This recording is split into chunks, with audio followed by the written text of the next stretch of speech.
Fairy! Fairy! Unbelievable, unbelievable. Hello, your friends are there? Fairy, the little fawn who chose freedom.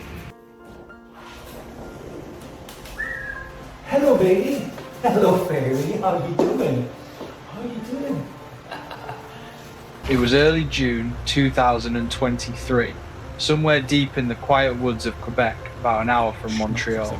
That's when Jeff's story, or rather, Fairy's story, began. Come on, Fairy. Come here.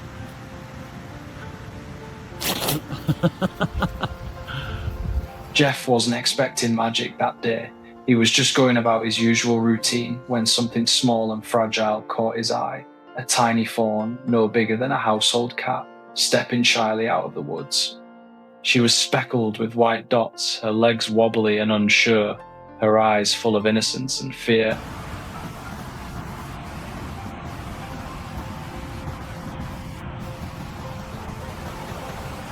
He looked around, expecting to see her mother nearby, but there was nothing, no movement in the trees, no sound, except the soft rustle of wind through the leaves.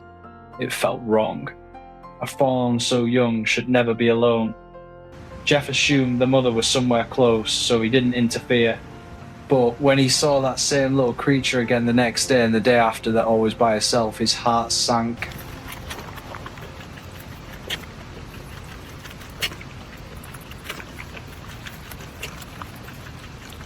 He couldn't just watch her fade away, so he tied a small bottle of milk near his bird feeder, hoping she'd find it, and she did. Jeff stood at his window, amazed, as the baby fawn jumped up, sniffed the bottle, and began to drink. It was such a simple act, but it changed both of their lives. A dog, a baby fawn, and 2 glove balls. From that moment on, Fairy, that's what Jeff named her, came back every day. Slowly, she began to trust him. At first, she would only approach the bottle, her ears flicking nervously at every sound. But then she learned Jeff's voice, his whistle, his kindness.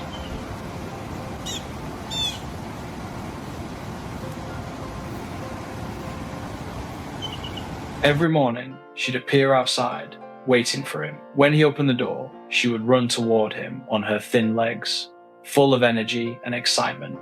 He'd laugh, pretending to be tough, but truth be told, if she ever came late, his heart would ache with worry. Where's my girl? He'd whisper, scanning the edge of the woods until she appeared again. You're not wasting time here. Is that too big for you? Can you handle this? Yeah. Oh, good piece of apple. Fairy wasn't just coming for milk anymore, she came for love. She liked being near Jeff, especially when he worked outside. Sometimes she'd peek into the house, her tiny hooves clicking on the wooden floor. She'd stay just for a moment, like a polite guest, before returning to the open air. Jeff never tried to keep her inside. He knew that the forest was her real home. Fairy, where are you, baby? Are you there? I knew you were not far. Hello, baby. How are you?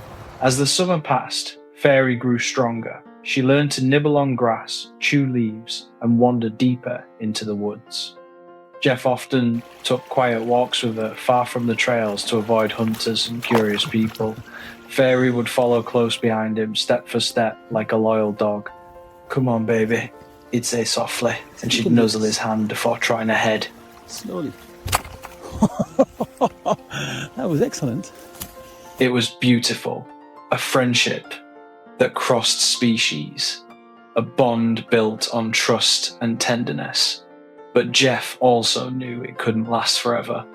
Fairy needed to find her own kind. But at the end of the day, they're the same thing. One day, she did. Jeff saw her standing at the edge of the forest, staring at a small family of deer, a mother and 2 young ones. Fairy hesitated, unsure, while Jeff stood silently, his chest tight. When she finally took a few steps toward them, the other mother reacted harshly, kicking at Fairy, chasing her off. Jeff felt anger rise inside him. Why would she do that? But nature has its own language, its own rules. Who is she? Is she the mother or is another one? Hello? Over time, the mother began to understand that wherever Fairy was, Jeff wasn't far behind, and Jeff meant food. Slowly, the tension eased. The family began to accept her. Fairy had found a place she belonged. They're called white tails because they have very, very long tails. Look at that. Soon she was spending her days with them, exploring, grazing, learning what it truly meant to be a deer. Jeff would still see her in the mornings, but she didn't stay long anymore. One morning, she came with her new family, and when they left, she went to... Go live with the lady, yes. Go live with your family. By mid-December, the snow began to fall thick and heavy across Quebec. One morning, Jeff stepped outside to call for her, as he always did, but the forest was silent. No soft hooves, no flick of white spots disappearing into the trees. Fairy was gone. Supposed to play with Xena. This is crazy. Weeks passed. Jeff searched every morning, every evening, but she never returned. Deep down, though, he knew this was how it was meant to be. He hadn't raised her to keep her, he had raised her to set her free. And yet, even now, when the wind whispers through the pines and snow still lingers on the ground, Jeff often finds himself looking toward the woods. And one morning, after 4 long months of winter, there she was. Fairy had returned. My babe, how are you, my beautiful? How are you doing? She stepped out from the trees, no longer the fragile little fawn he once found, but a graceful, grown doe, and she wasn't alone. Behind her 2 tiny fawns, her own babies, followed shyly, their spots glowing under the morning sun. Jeff's heart swelled with emotion. Fairy looked at him, calm and gentle, as if to say, "I'm home, and I want you to meet my family." Fairy's back, guys. What a joy every time. What do you have there? You have a little tick there? From that day on, Fairy brought her little ones to visit Jeff every few months. Sometimes they'd come at sunrise, the forest still quiet, and Jeff would stand on his porch watching them graze peacefully near the house. It became a ritual, a silent bond that time and distance could never break. Now, every morning, Jeff listens for the soft sound of hooves outside.